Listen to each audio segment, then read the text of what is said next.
Bwana wabariki. Ninawasalimu tena kwa jina la Bwana Yesu Kristo. Nawakaribisha wote katika chaneli hii ya Uria ambayo tunakwenda kujifunza neno la Mungu. Leo tutajifunza kuhusu wokovu wa kweli.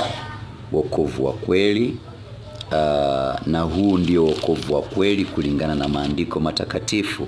Nitasoma Marko 16 mstari wake wa 15 mpaka 16. Nitasoma kwa jina la Bwana Yesu Kristo.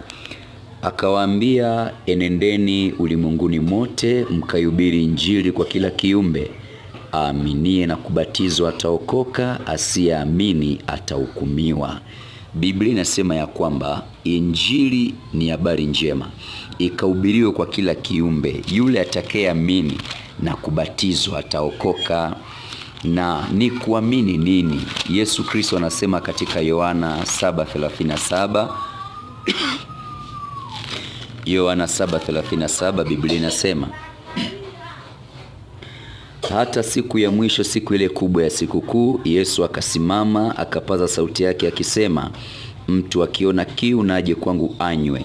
Aniaminie mimi, kama vile maandiko yalivyonena, mito ya maji yaliyo hai itatoka ndani yake.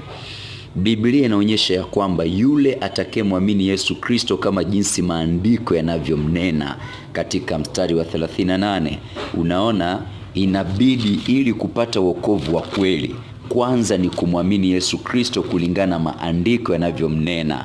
Kwa sababu wakati huu kuna watu wako wakimnena kwamba ni Elia, ni Yeremia, lakini maandiko ya kusema kwamba ni Elia wala ni Yeremia, bali maandiko yalisema ya kwamba Yesu Kristo ni Mungu mwenyewe.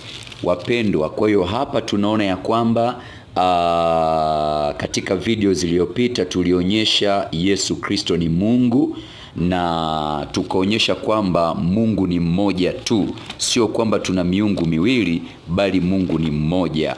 Huyu Mungu wa Agano la Kale ndiye Yesu Kristo wa Agano Jipya.